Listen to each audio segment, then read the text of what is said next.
Então, o meu trabalho fala sobre a questão do sentido da vida, né?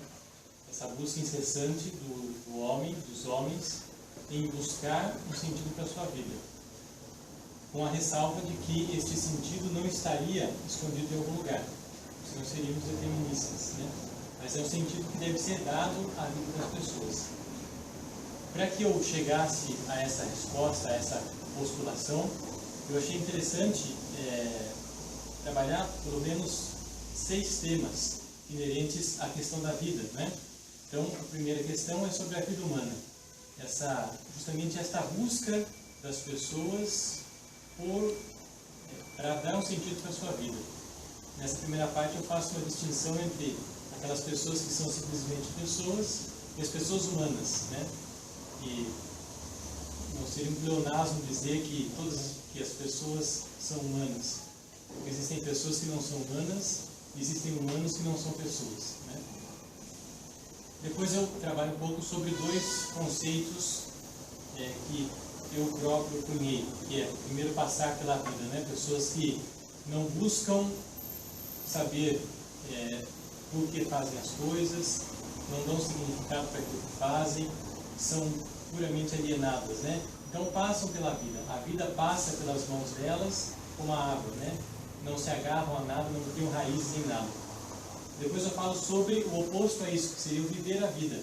Pessoas que, ao contrário, se efetivam, se buscam compromisso, se responsabilizam pela sua vida, né? E que encontram diante de si um capitalismo, um sistema capitalista que é intolerável, né? Dizendo que aquele que não se adequa às leis do capitalismo certamente não vive à margem, né? Mesmo as pessoas que vivem a vida, que buscam o compromisso de vida, têm que ceder ao capitalismo. Sem dinheiro não se faz nada no mundo. Capitalismo que pode, muitas vezes, maquinizar os homens. Outro termo também cunhado por mim. Os homens que se tornam máquinas, a exemplo, por exemplo, de Charlie Chaplin, né? A máquina que produz aquilo, somente aquilo, e que não se interessa, é alienado de todo o seu trabalho. Ao contrário disso, uma pessoa que busca se efetivar, que quer viver a sua vida, dar um significado para a sua vida, ela tem que resistir ao capitalismo, né? Que é o 6º ponto desse primeiro capítulo. A pessoa que resiste, que põe barreiras a ser manipulada, a ser alienada. Feito isso, no 2º capítulo eu apresento 3 abordagens ou 3 respostas para a pergunta: qual é o sentido da vida, né? Primeiro eu falo sobre Sartre e o projeto sobre si. Sartre que nos fala sobre essa necessidade do homem que é livre e que deve exercer a sua liberdade escolhendo um projeto para a sua vida. Tem que fazer assim, não pode ser de outro jeito. Depois, no 2º momento, eu falo sobre Heidegger. Heidegger que apresenta como solução para o sentido para a vida, dentre as seus vários nomenclaturas, vamos dizer assim, o ser para a morte, né? Ele fala do Dasein, fala do ser no mundo, fala do ser para o outro e fala do ser para a morte, né? Que o homem que busca sair do anonimato, que busca ser alguém na vida, que tem a rédea da sua vida nas mãos, é uma pessoa que se depara com a morte. Enquanto aquela pessoa que não quer saber da vida, pensa que a morte não existe, que a morte é dos outros, o ser de Heidegger, o homem de Heidegger, deve ser o homem que assume a morte, que sabe que vai morrer, não sabe quando, mas sabe que vai. E mesmo assim se projeta, quer se efetivar. Depois eu falo sobre Kafka, que apresenta na sua literatura, um homem esperançoso, né? Em várias das suas obras, este homem que busca solucionar as coisas voltando-se para fora de si. Ou para que o outro o ajude, como no caso da metamorfose, busca a ajuda da sua irmã, dos seus pais. No caso do processo, busca a ajuda de outras pessoas para saber o que está acontecendo com ele. Mas é um homem que espera, e não é uma espera passiva, mas é uma espera ativa, que vai atrás. No 3º capítulo, então, eu coloco como que um contraponto a essas 3 visões que eu denomino solitárias e angustiantes: Sartre, Heidegger e Kafka. 3º capítulo, então, são propostas felizes, vamos dizer assim, que propõem um caminhar junto, né? Primeiro de Gabriel Marcel, que propõe o homem que busca um sentido para a sua vida e deve buscá-lo caminhando na vida, peregrinando. Um peregrinar que se dá junto com outros homens. Depois falo sobre Renold Blank, que atualiza para nós um pouco sobre a teologia da libertação. Essa proposta da teologia da libertação, que busca libertar as pessoas, fazendo com que estas saiam da alienação, saiam do encabrestamento, vamos dizer assim, e tomem também as rédeas de sua vida, né? Depois eu falo sobre o Papa Francisco, que propõe para nós essa cultura do encontro. A pessoa que, peregrinando na vida, tem que necessariamente se abrir ao outro para encontrá-lo, para que, encontrando-o, um possa ajudar o outro. Sentido para a vida de caminhar juntos, né? Sentidos todos estes, tanto de Marcel, de Blank, da teologia da libertação, como do Papa Francisco, que tem como chave que liga os três o serviço, né? O homem peregrino de Marcel é o homem que serve o outro através da disponibilidade. É disponível ao outro, a exemplo de Jesus de Nazaré, que é disponível aos homens 100%. Né? Depois, o homem da teologia da libertação, que também é disponível àquele que está sendo alienado, porque abaixa-se, sai do seu comodismo e vai ao encontro dele para servi-lo. E o homem do Papa Francisco, o homem do encontro, também é esse homem do serviço, que quando encontra com alguém, abre-se a esse alguém para ajudá-lo, para ouvir o que ele quer e ajudá-lo.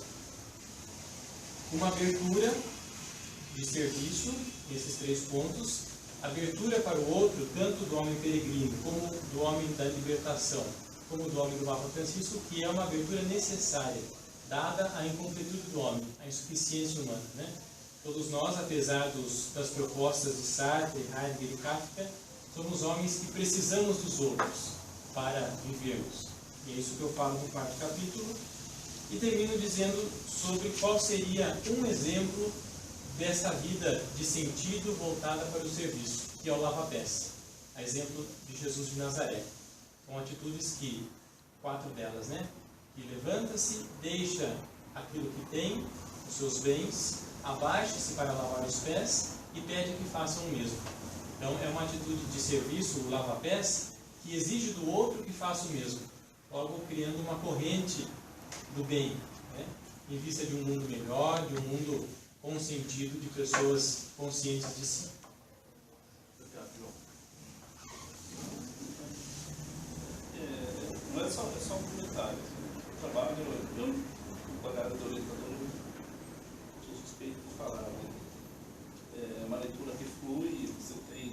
Eu achei muito interessante os 2 temas que você cunhou ali, o viver a vida e o passar pela vida. E você trabalha justamente a ideia do viver a vida e não passar pela vida do começo ao final. E aí você faz a leitura aqui passando pelos filósofos e chegando até na questão dos lava-pés. Um tema da antropologia, a busca de sentido. Alguns defendem que a própria teologia não deixa de ser uma busca de sentido. Você faz um caminho e depois, quando você fez o caminho, você relata. Você pode chamar isso de Deus.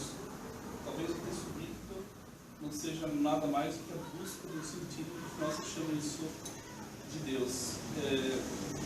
Essa é a ideia da licença bíblica. Tem um texto numa sabedoria dos provérbios que diz que o que compete ao homem é levantar, trabalhar, sob o sol, chegar em casa, descansar. Não é bem essa expressão, mas fazer amor com a esposa e Deus ri. Deus sorri. É isso que Deus quer da existência humana. É uma existência autêntica. E quando você busca essa existência autêntica, você está no caminho de Deus. A autenticidade, seja lá qual for que você vai chamar, isso é Deus. Isso me faz lembrar muito o universo sertanejo. Se você pegar essas músicas típicas, quando ele trabalha o saudosismo, a ideia do ranchinho, da moda de viola, do novo, da durante do pinho, etc. imaginário sertanejo é o imaginário daquele do caboclo, que não está no sistema que corrompe, ele tem o seu lanchinho no pé do morro, toca a viola, contempla a arraial molhada que cai, que tem a família, que tem os amigos. Isso é o sentido para ele. É o sentido, isso lhe basta.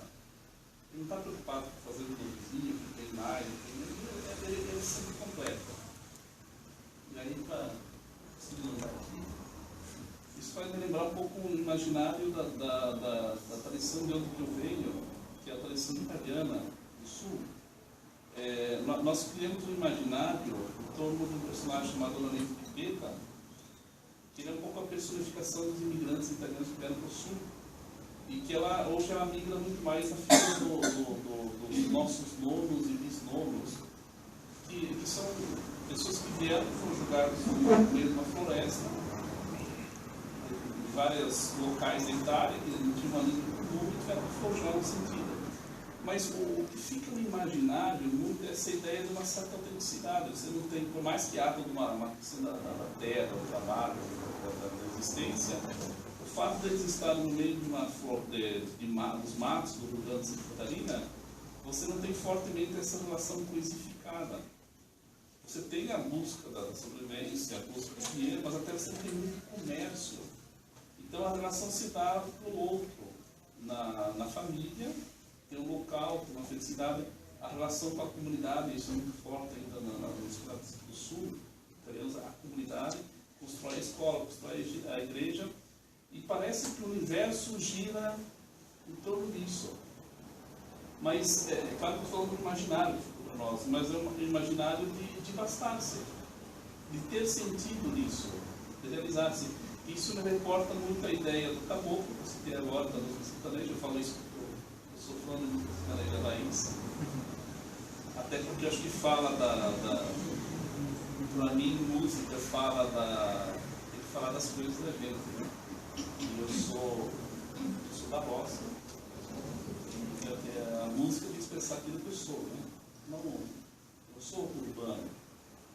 E isso faz eco com a tradição bíblica, que aliás, não é toda, ela é urbana. O sentido está nessa autenticidade, de você viver, de você se relacionar com o outro precisa, você não está procurando pegar e ajudar o outro, estar presente, o outro está doente, você deixa de trabalhar na roça, você vai lá, fica o dia inteiro, a pessoa sofre, você vai lá. Há uma autenticidade, você não é escravizado pelo sistema. Digo isso, parece que eu falo, terceiro, a minha fala. O teu texto me lembra essas memórias que foram construídas e que eu digo que isso é teológico também. Eu acho que isso é teologia. Isso lembra muito das discussões do Alex. Foi muito interessante essa ideia. Ele dizer isso, depois no final isso lembra um relato, isso é o texto. Ele me fez lembrar muito essas questões que a busca de sentido é uma autenticidade e que não está no sistema, que as pessoas são escravizadas pelo sistema, que hoje foi quebrado. Hoje quer, você vai nas comunidades do interior, etc. As pessoas, mesmo no interior, na roça, a questão da influência da mídia, do sistema, etc., chegou à modernidade, mas ela escraviza as pessoas, perde seus referenciais. Um exemplo típico é, por exemplo, nós perdemos os referenciais das nossas origens, essas línguas, né? A língua do caboclo, ela perde o seu significado, porque agora ela tem que ser a língua das televisões. O caboclo, que fala arrastado, ele não fala mais a língua dele, tem que falar a língua do agente, e não falar mais porta. Isso é bonito, né? E aí, às vezes, você não tem o transpassar dessa linguagem, desse local, dessa ida de sentido para essa massificação que nós temos. E isso faz, por isso que, por exemplo, nós falamos do Vênico, nós estamos perdendo isso, porque o Vênico não consegue fazer essa transposição do simbolismo e da vida local para essa vida mais globalizada, porque a língua representa o sentido, é a base, é a estrutura de uma cultura. Saiu dessa cultura local com uma cultura massificada, ela perdeu o sentido, ela não é mais falada. Muito interessante isso, dizendo, o seu TCC me faz voltar à minha busca de sentido. Você vai falar um pouquinho em Vêneto ou não? Parabéns. Então, João Vitor, eu confesso que seu trabalho, quando eu vi, eu fiquei muito impressionado. Fiquei realmente impressionado hoje quando cheguei aqui, comecei com os professores, porque você não sabe como é difícil a gente encontrar um trabalho onde alguém se coloque e até que, como você vai usar a sua expressão, cunhe, né? Você cunhou aqui duas propostas é uma antropologia que você fez aqui, duas propostas de abordagem que é o viver a vida e passar a vida. Então, isso é uma criatividade sua, você criou. Não consegue ser raro, você não pode imaginar como ser raro, ser raríssimo. Ainda mais a nível de TCC, isso é muito raro. Então, o seu trabalho me impressionou muito. Eu acho que é um trabalho muito bom. E você, no seu título você diz que está uma investigação de um sentido para a vida humana. Os pontos sempre ao próximo. Então, o sentido seria o serviço ao próximo. E eu percebi uma originalidade o tempo todo do seu trabalho. Então, quando você começa a abordagem da busca do sentido, que você passa mesmo aqui, durante todo o trabalho, fiel à sua proposta. Estou buscando aqui o que significa um sentido para a vida e que eu levanto a possibilidade de servir ao próximo. Então, havia aqui uma tese colocada. Bem raro isso. E aí você começa falando da divisão entre pessoa humana e pessoa jurídica, né? E você diz que essa dicotomia aqui, essa dualidade que você coloca, você diz isso vem no direito. De fato, a expressão pessoa humana é usada no direito. Eu me lembro que quando eu fiz o café filosófico, coisa de 2 ou 3 anos atrás, convidei a coordenadora do curso de Direito e ela colocou no título não sei o que sobre a pessoa humana. Eu falei, não, mas a pessoa humana é um pleonasmo. Mas a pessoa é humana. Eu disse, não, mas é porque no direito existe isso aqui para distinguir da pessoa jurídica. Aí eu não entendi de direito, eu disse, ok. E aí, foi tão interessante a sua colocação, porque você distinguiu, você faz essa colocação, isso é do direito. Mas a gente pode ver de outra maneira. A pessoa não é humana porque há uma outra tipo de pessoa que ficou brutalizada, né? E em nome dessa brutalidade, ela não pode ser considerada humana. Então, essa é a sua visão. Eu vou colocar para você aqui uma visão minha e depois eu queria que você, no final, dissesse alguma coisa sobre essa possibilidade que eu vejo que é uma coisa nova, que parece cada dia mais fortalecida, que é, de fato, a pessoa jurídica não só usada pelo direito, mas hoje as pessoas quase todas se colocam como pessoas jurídicas. Não que isso não tire delas a humanidade, tira sim. Não que isso não seja uma brutalização, é sim. Mas é um outro tipo de brutalização diferente da que você colocou. Você colocou aqui. Ela às vezes não é humana porque ela se aproxima até dos animais, uma selvageria, uma coisa qualquer assim. E eu vejo por outro lado, eu vejo que a pessoa jurídica hoje se coloca não como uma pessoa humana, mas como uma pessoa jurídica mesmo. Mas isso não só no âmbito do direito, mas no âmbito do nosso cotidiano. Na medida em que a questão da burocratização, o excesso de burocratização, fez de todos os homens pessoas jurídicas. Então, tanto que em qualquer lugar, a pessoa física ou você é pessoa jurídica, mesmo que não seja uma questão de direito, né? Uma questão de constituição, de advogado, mas é uma pessoa física ou uma pessoa jurídica? Uma pessoa física, sou física, mas não sou jurídica. Mas a gente tem que ser, porque burocraticamente nos exigem essa posição de uma pessoa jurídica. Então, essa é a minha visão, depois eu quero que você comente sobre isso. Outra coisa que eu achei... Não, inclusive tem aqui na página 13, tem até... anotei aqui para falar disso que eu estou falando, e talvez uma citação do Papa Francisco, quando ele diz aí na página 13, achou? Ele diz, a pessoa humana está em perigo. Isto é certo, a pessoa humana hoje está em perigo. E o perigo é grave, porque a causa do problema não é superficial, mas profunda. Não é somente uma questão de economia, mas de ética e de antropologia. E ele nem fala da questão do direito, ele nem fala da questão jurídica, mas a pessoa humana hoje está em perigo. E eu digo mais, não só a economia, mas toda uma exigência burocrática que interfere na nossa ética e que tira de nós a nossa humanidade. Então, essa é uma visão que eu queria que você comentasse. E também eu achei interessante no seu trabalho, eu acho que essa talvez seja uma orientação do professor Ivani, que quero parabéns se foi dele, mas eu acho muito interessante que você, como outros orientandos seus, fazem sempre no final de cada capítulo umas considerações finais, quer dizer, você dá uma fechada em cada capítulo. Isso é muito bom para quem lê, porque você se situa para o que vem, o capítulo que vem depois.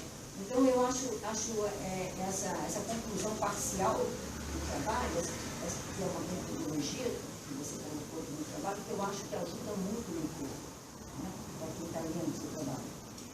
E também queria que você considerasse o seguinte, você fala nas considerações, inclusive, do seu terceiro capítulo, vou ter página 49, mas dificilmente vou localizar, né, porque eu posso falar para você. Você fala de Heidegger, você fala de Sartre, né, você fala da esperança, né, num momento, quando você fala de Kafka, você fala luta angustiante e tal, de Heidegger, de Kafka, e você coloca a esperança como questão. Parece que houve uma perda de esperança. Você fala uma esperança desesperançosa, quer dizer, há uma desesperança. Né? E aí eu vejo muito diferente de você. Também são esses dois pontos que eu quero que você comente. A questão da pessoa hoje que se faz jurídica e essa questão da esperança, porque o que eu vejo diferente? Tanto em Sartre, como em Heidegger e como Kafka, eu vejo sempre uma esperança muito forte. Heidegger e Sartre, porque eles partem da fenomenologia, e uma fenomenologia que tem como princípio a intencionalidade da consciência. Então, está sempre voltado para o futuro. Na medida que o homem está sempre voltado para o futuro, ele só pode ser uma pessoa esperançosa. Em Kafka, ele não trabalha com a intencionalidade da consciência, mas na medida em que tem aquela busca intermitente através do castelo que não aparece, através do burocrata que vai resolver a questão dele, acusado de algo que ele não sabe nem o que é, mas ele não perde a esperança em momento algum. E essa esperança desesperançosa, essa coisa que você colocou, é algo que eu não consigo ver nos livros de Kafka. Essa é a desesperança. Eu não vejo essa desesperança. Então, eu queria que você comentasse esses dois pontos. O que você acha dessa pessoa humana hoje que está condenada, talvez, a viver juridicamente? Não como pessoa apenas física, humana, mas como uma pessoa jurídica. Isso está aparecendo para mim como uma condenação hoje em dia. E queria que você comentasse isso. Será que não há uma esperança em Heidegger, sabe?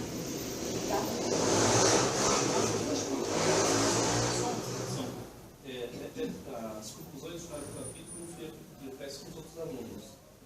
O mérito é do outro. O mérito é do outro. O mérito é seu. O Gê me promoveu e falou, prestou atenção nas aulas de Eurípides.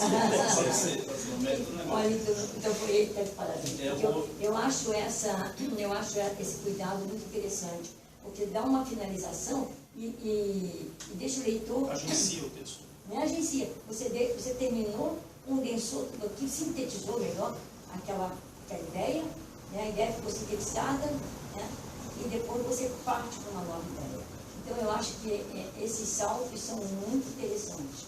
Então, se for aqui o orientador, os colegas vão encontrar. E, na verdade, o João trazia o capítulo, eu lia, eu deveria fazer um risquinho. Não, está muito bem escrito. O seu trabalho está excelente. Super bem escrito, super bem feito, super bem articulado. É um trabalho muito, muito bom. Muito bom. E essas duas colocações que eu faço não são nem uma crítica. Eu quero só que você faça um comentário sobre isso que eu estou vendo. É só um comentário. Eu acho que essa questão dessa, vamos dizer assim, dessa impessoalidade que nós estamos vivendo hoje em dia, eu quero responder para a senhora usando um exemplo próprio, né? Nós, os padres, não, porque eu não sou ainda, né? Mas os padres, de um modo geral, são pessoas demasiadamente burocráticas, né? Ao mesmo tempo que são pessoas humanas e que deveriam ser exemplos de humanidade, de humanização e de pessoalidade, né? Por outro lado, são pessoas absolutamente burocráticas, né? Você chega, por exemplo, aqui na Nossa Senhora da Saúde, quer conversar com o padre ou quer conversar com ele, primeiro você tem que ir na secretaria. Daí você vai na secretaria, o padre só atende das 9 às 11 e das 3 às 5. Então você tem que se programar naquele horário. Daí você chega naquele horário, o padre teve um outro compromisso, teve que ir para aqui ou teve que ir para lá. Então, o padre, hoje em dia, é uma pessoa que, talvez pelo número insuficiente, ou não sei por qual motivo, mas é uma pessoa jurídica, né? Não é, de fato, assim, não deveria ser, mas acaba sendo, né? A própria hierarquização. E um outro exemplo que eu dou para a senhora é um exemplo meu vivido, né? De cerca de 8 anos atrás. Quando eu entrei para o seminário em 2008, e nós estávamos numa situação em que, lá no interior, o povo muito católico, então, tinha um dia que a escola ia à missa na paróquia. E naquele dia nós fomos, era eu e mais uns 6 ou 7 seminaristas, né? Só que 2 desses não foram à missa, foram na Lan House. Ainda era tempo da Lan House, 8 anos atrás, né? Foram na Lan House e não foram à missa. Depois, quando acabou a missa, nós voltamos para a escola e, em vez de ir para a aula, para a sala, fomos no pátio e a diretora estava lá, queria conversar com todos os nossos alunos, né? E ela dizia assim, 2 seminaristas, e articulava bem a palavra, né? 2 seminaristas não foram à missa, não assistiram à missa e foram na Lan House. Onde já se viu falta de exemplo disso e daquilo? Eu que, né? Não sei me conter muito, levantei a mão e falei assim, professora, uma questão só que eu pergunto para a senhora. Se a senhora pegar o nosso RG, o que está escrito no nosso RG? O seu nome. Eu falei, pois então, não está escrito seminarista no meu RG. Eu não devo me importar aí fora como uma pessoa jurídica, representando uma entidade jurídica e ser julgado segundo essa. Deveria, mas nem sempre, não nesse caso. De um simples fato de não ir à missa para ir na Lan House, né? E ela ficou ali meio embaraçada e tudo mais. Por que eu trouxe esse exemplo? Para dizer assim, que muitas vezes nós, seminaristas, os padres,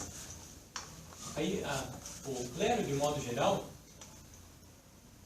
nos tornamos pessoas jurídicas pela hierarquização, como a senhora disse, pela burocratização. Mas muitas vezes, e acho que até na maioria das vezes, nos veem como pessoas jurídicas, né? Quando olha para mim, já vê de trás de mim toda a Igreja Católica Apostólica Romana. E se eu falo, por exemplo, como eu falei aqui, da teologia da libertação, pronto, toda a Igreja Católica é a favor da teologia. E não é bem assim, né? Eu acho que são os dois lados, né? Ao mesmo tempo que nós nos fazemos burocratizados jurídicos, também nos vem de um modo muito jurídico, burocratizado, né? Depois, respondendo a pergunta da senhora sobre a esperança, né? A senhora quer que eu fale sobre Kafka ou sobre os 3? Eu acredito assim, que para Sartre existe esperança, enquanto ele cria o projeto e tudo mais. Mas quando chega na vez do olhar que objetifica, do olhar que escraviza, do olhar que me faz ser aquilo que eu não quero ser, mas aquilo que o outro quer que eu seja, eu acredito que a esperança meio que fica desesperançada, né? Eu tinha até um projeto de ser, sei lá, de ir daqui até lá, mas o olhar do outro me faz ir por aqui, ou usar uma roupa diferente. Então eu acredito que nesse ponto do olhar, a esperança para Sartre cruza os braços e fica quietinho, né? Para Heidegger, a esperança está lá. O homem quer sair da intensidade, quer ter uma vida vivida, quer ser dono da sua vida. Mas quando ele olha para a morte e vê que certo dia ela vai chegar, né? A impossibilidade de toda possibilidade. Vai chegar um dia a morte. A esperança também fica meio que desesperançada, né? Porque busca, é claro que a esperança move o homem e quer levá-lo a algum lugar, mas sempre com essa pulga atrás da orelha. Fala assim, mas será que é hoje que eu vou morrer ou será que é daqui a um ano? Será que o projeto que eu tenho para fazer não vai ser cerceado pela minha morte daqui a uma semana? Será que eu vou dar conta de fazer meu projeto? Não é uma esperança assim, livre, que se projeta sem pensar em nada, né? É uma esperança que fica meio amarradinha. E com Kafka eu uso o exemplo da metamorfose, né? Quando ele está lá e já tentou de tudo, e a família, a irmã e os pais já nem ligam mais para ele, quem cuida já é a empregada, que dá comida, e que isso e aquilo. Até chega um ponto que, como está na página 29, numa citação do próprio Kafka, diz assim: não ia parecer que, retirando os móveis, nós estaríamos renunciando a qualquer esperança de melhora, abandonando com indiferença a própria sorte? Apesar do questionamento que a mãe faz à filha, os móveis são retirados. Alguns móveis ficam, mas a maioria dos móveis são retirados. Então é a esperança de que o Gregor voltasse a ser quem era, ou de que ao menos ficasse do jeito que estava, também ficou desiludida, né? Talvez até tivesse uma certa esperança, mas no final, quando eles escrevem a carta e vão passear e deixam a empregada lá que toma conta do defunto, aí eu creio que a esperança mudou. Embora eu concorde com você, eu acho que mesmo até o fim, eu acho que a esperança fica. Até mesmo no momento em que o olhar é objetivo e petrifica, aquele petrificado tem a esperança de se despetrificar. Tanto que ele faz o projeto depois.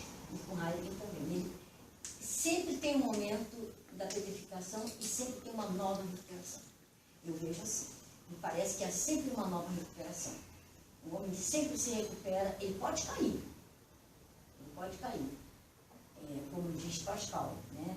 Eu conheço o mais frágil da natureza, mas ele é pensante. Então ele pensa, isso faz mais forte, porque ele é o único caniço pensante, como diz Pascal. E aí ele retoma. O homem sempre retoma a esperança. Por isso que quando você vê aqui que ele não coloca uma afirmação, ele coloca uma pergunta. E a pergunta deixa sempre uma esperança de uma resposta positiva. Eu vejo o homem sempre como um esperançador, vamos dizer assim. É um ser que sempre espera, eu acho. Talvez o que eu queira ter demonstrado é que a esperança para eles não é uma esperança 100% esperançosa, justamente pelo fato de que cai, tem que se reerguer, porque vem a morte, porque vem o Gregor meio que ali se desfazendo e piorando. Não é uma esperança assim que crê firmemente que algo vai melhorar e que a situação vai acontecer, como acontece... Não é uma certeza, é uma esperança. Mas, por exemplo, a esperança do Marcel ou da teologia da libertação é uma esperança que não vê empecilhos para que isso não aconteça. Nessa comparação, sim, é diferente. É uma esperança totalmente esperançosa. Até aquela distinção que aquele filósofo faz, que agora fugiu o nome dele, aquele barbudão assim, Karl Marx. Não, aquele que veio na faculdade esse ano aqui agora, o Cortella. Ele fala que esperança deve ser do verbo esperançar, de ir atrás, não do verbo esperar. muitas vezes parece que a esperança dos pais de Kafka é uma esperança que espera, não uma esperança esperançosa, que busca a solução. Talvez também a esperança do Heidegger seja uma esperança da espera. Espero que tudo aconteça bem, mas não faço nada para que isso aconteça, ou que a situação mude. Talvez seja isso, não estou afirmando com certeza, mas eu acho que essa seria uma distinção. A esperança destes é uma esperança que espera, enquanto que a esperança dos outros é uma esperança esperançosa. Mesmo aquele que não faz nada, ele não faz nada com a esperança de uma coisa. Por isso que é uma esperança desesperançada. Você pode até colocar esse adjetivo. É uma esperança. Existe esperança, mas há a esperança. Eu só pontuo isso. Há a esperança. O nível de esperança pode ser muito grande, o nível pode ser menor. Mas a esperança parece estar sempre presente no mundo. É uma visão minha. Eu não estou aqui dizendo que é verdadeira, isso é uma visão minha, né? Mas eu queria ouvir a sua opinião. De qualquer maneira, eu quero te dar parabéns pelo seu trabalho, está muito bem feito, muito bem corrigido. Inclusive, vi aqui agradecimento à mãe pela colaboração na revisão. Achei muito bonita essa participação da família nisso. Eu acho que você está de parabéns e vocês também. Ok, João. Eu vou começar discordando da professora Neide, quando ela disse que o trabalho a impressionou, a surpreendeu. Para mim, não. Até porque você foi meu aluno. Ele foi meu aluno também. Então, professor, como é que surpreende? Você não deu aula para esse menino? Me surpreende em relação aos muitos Surpreendente TCCs que eu recebo. se ele for assim, de repente faz o mesmo trabalho. Mas se ele for um aluno brilhante, vamos esperar o trabalho dele de que maneira? Mas eu esperava que fosse tão bom. Eu esperava. É uma esperança, vamos dizer, não é uma esperança desesperançosa, é uma esperança relativa a tudo que eu pego de TCC há muito tempo. É claro que eu estou brincando, foi só para introduzir a questão, porque realmente Eu te perdoo, só para dar aquela... porque o trabalho é de uma qualidade... Meu aluno também. O João, ele deixa lá, né, você vai corrigir o trabalho, ele vai surpreender se ele tirar 9. Não surpreendeu, não foi bem. Está precisando de ajuda. Aqui se reflete você como aluno. Então, nesse sentido, não é para mim não é surpreendente. A qualidade do seu trabalho é um trabalho de um fôlego. São 60 e tantas páginas. E um parênteses, eu fiz em 3 meses. A senhora dizia, né, que... Falei para você tem que correr. Eu chego a dizer que é impressionante. Comentei hoje assim que a gente chegou, quando eu comentei com a professora Neide, ela também concordou, enfim. Dos trabalhos todos que lemos, é o melhor, ou um dos melhores. Por conta, e uma coisa que eu acho interessante, aí eu vou para a confusão por da ponta de lá, há um tema teológico aqui que paira sobre todo o seu trabalho. E digo isso porque em 2 bancas das quais nós participamos, que eu estava com um rapaz da ponta de lá na mesa, onde houve todo um problema também a respeito de, por se tratar de um curso de filosofia, o nosso, os trabalhos têm que ter um aporte filosófico. Independente de você trabalhar a questão de Deus, independente do tema, né? É o que eu falo, você pode trabalhar o problema do chacrinha. Se a sua perspectiva e a análise forem filosóficas, né? A filosofia vai se distinguir pela perspectiva, não pelo objeto. Então, aqui há um forte teor teológico que para pelo seu trabalho, só que isso não elimina a dimensão filosófica da sua pesquisa, como o senhor já destacou, de construir conceitos, de articular posições, de argumentar. Não é um trabalho doutrinário, o que eu acho que os outros eram. Então, eu acho que se fosse para te dar um exemplo, tá bom? Esse é um trabalho de um tema que perpassa também em questões teológicas e tem uma abordagem plenamente filosófica. Inclusive na sua introdução, que aliás muito bem escrita, aliás só estou te elogiando porque você fez esse agrado, né? Foi ele, então eu ia falar mal, mas não falei. Essa coisa da compensação. A tua introdução é muito bem escrita, ela faz tudo que uma introdução deve fazer. E aqui aí tem uma parte dela, né, que você já elimina quaisquer outros tipos de questionamentos de alguém chato como eu, né? Quando você diz lá no final, ao leitor peço que parta dos mesmos pressupostos dos quais parto. Aqui você acaba com a graça de quem vier. Mas espera aí, você já está nos dizendo qual é a chave de leitura do que você vai fazer, o que você está tomando como aceito e que, portanto, não está em questão na sua reflexão. Deus existe, a vida por si só não tem sentido, é preciso encontrá-lo, e etc. Então, nós discutimos isso, de que a necessidade das pressuposições do trabalho na introdução. E isso elimina, então, essa dimensão, como eu falei, doutrinária que ele poderia assumir, mesmo você tendo uma perspectiva, claro, inevitável da sua formação religiosa por trás dele. Então, ele é um trabalho de filosofia, de antropologia filosófica, portanto, atravessado pela perspectiva filosófica, mesmo lidando com questões, temas. A sua bibliografia tem Papa Francisco, etc. Então, eu acho isso muito bom, porque para mim é esse claro exemplo de como algo pode ter esse viés teológico e ser filosófico e de enorme qualidade. Enfim, a família está presente aqui, esse menino deve ser um orgulho para vocês, porque, pelo menos para outros professores também, para mim sempre foi. Eu vejo o João assim, e já falei isso para colegas, falo agora para o senhor. Eu não sou, vocês sabem, eu não sou seguida de religioso, eu fui batizado. Segundo reza a lenda, quando jogaram água benta, até ferveu. Mas tudo bem. Eu não sou uma pessoa... mas eu acredito que o trabalho da igreja, até porque há pessoas que a seguem, é muito sério. Então o padre tem que ser alguém muito sério, dedicado, estudioso, lidar com as grandes questões. Não é porque é uma formação de estudo. Você, para mim, é um modelo do que a igreja precisa de padres. Então, seriedade, comprometimento, as suas posições ideológicas, que você já manifestou para mim pessoalmente e também aqui por escrito. Então, bom, sou seu fã, resumindo a história. Não vou um dia me confessar com vocês, porque os pecados são muito grandes, eu não estou afim depois de pegar toda a carga de oração que vai ser necessária, porque uma penitência vai ser pesada. Vou deixar aqui. Então é isso, João. Não há perguntas, porque o seu trabalho é tão bem amarrado, a construção dele é tão fluida, né? Ele não tem saltos, realmente essa orientação que você acabou seguindo, desses agenciamentos textuais, eliminam qualquer tipo de incompreensão ou me perdi por aqui. Né? Ele rearticula, prepara o que vem e faz isso constantemente.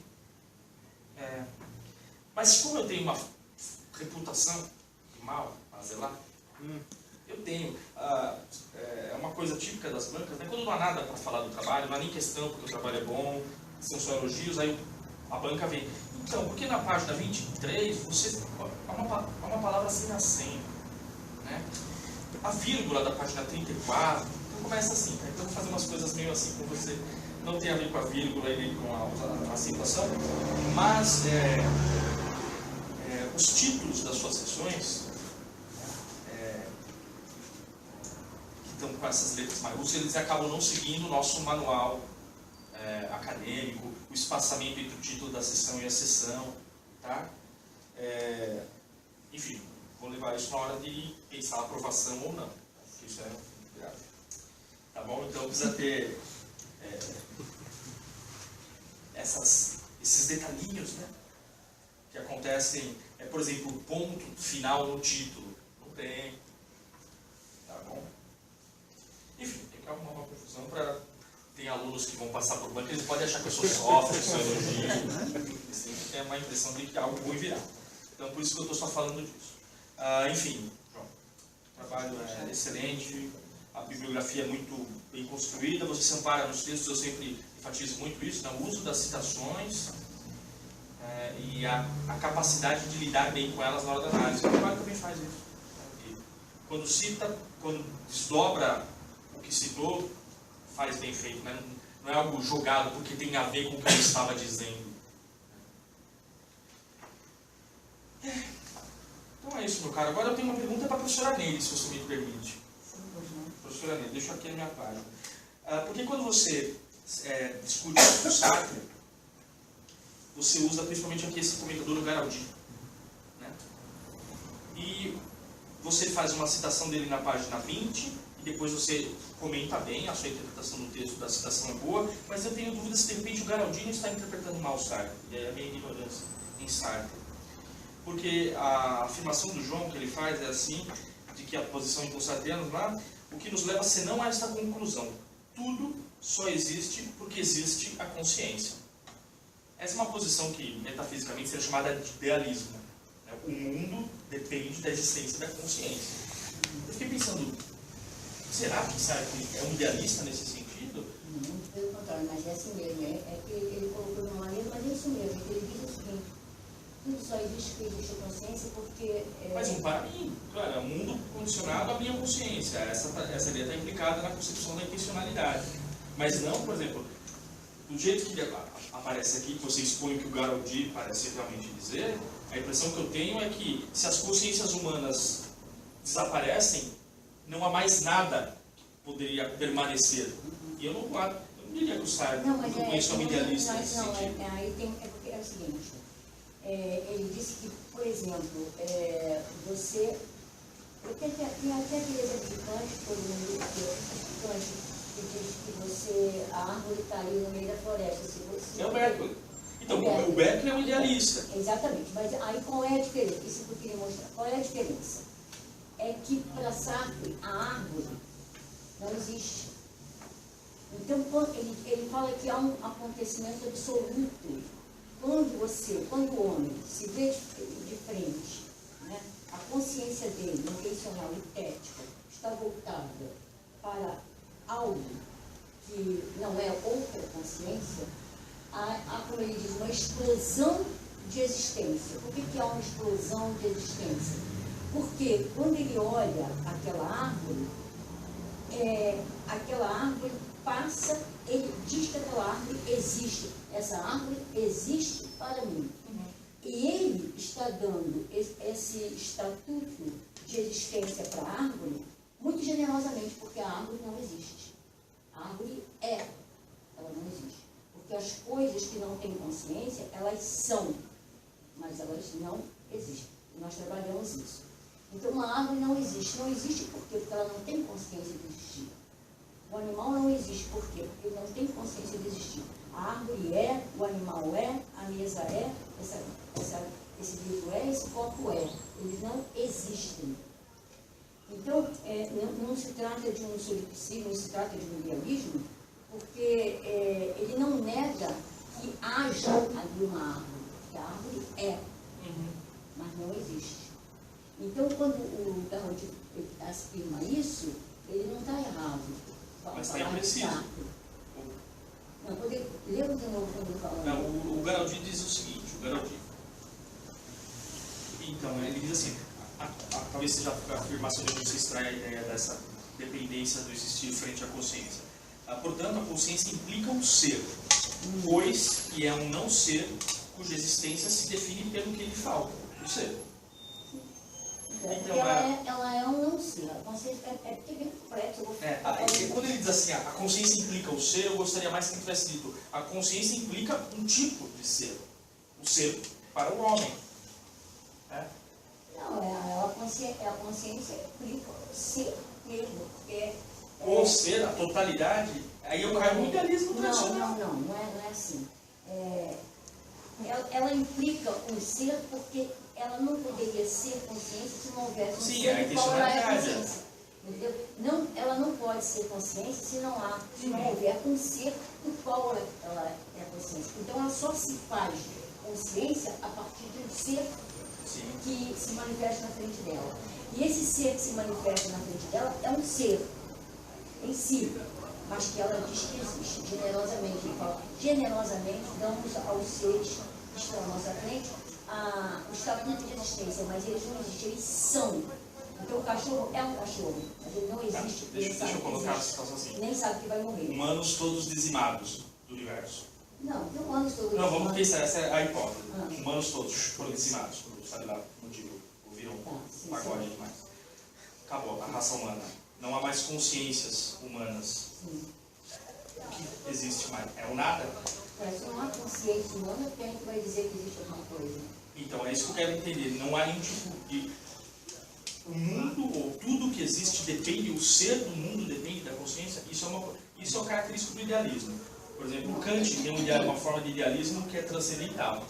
Existe algo que ele chama de Wirklichkeit, que é a efetividade, que é um mundo que depende, então, da consciência enquanto fenômeno. Mas fora disso, existe, inescrutável por nós, da coisa em si. Mas é aquilo que eu já falei para você no primeiro dia aqui. Né? Essa coisa em si, para Sartre, não existe dessa forma como foi colocado. Não é uma liderança transcendental. Ele não usa mais. A coisa ela é e é em si. Uma certa semelhança com a Não, coisa em si é competida. não, mas não é bem diferente. É o oposto. É que é bem complexo. Eu fico falando aqui sempre com pessoas que não estudam filosofia e não Depois sai daí falando que a gente é louco. Eu gosto, sabe? Porque esse pessoal, aí eles vão falar, ainda bem que o João já saiu do escola. Acabou. ela está enlouquecendo, meu filho.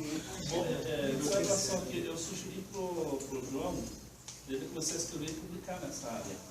Acho que você tem uma linha muito interessante. Não, isso aqui precisa publicar. Também acho. Isso aqui é publicar. E persiga nessa postura de busca de sentido. Eu acho que o mundo precisa muito da busca de sentido. Você dá uma linha muito interessante. E eu não quero dizer, colocando o Cristiano do outro lado, mandar um CD colorado para ele. Isso é, se você pegar a linguagem desse livro, é isso. Isso é Bíblia. Porque nós olhamos o texto como literária platônica. A graça é isso. Essa existência que se busca, que se constrói, que se identifica, é muito sentido. Talvez o ser humano se reduz a um estado de sentido. Você chama isso de Deus, mas eu não como eu acho que assim, essa linha que você traz, ela pode ser uma boa linha de ajuda. Então, pense em publicar, escrever nessa linha. Exato.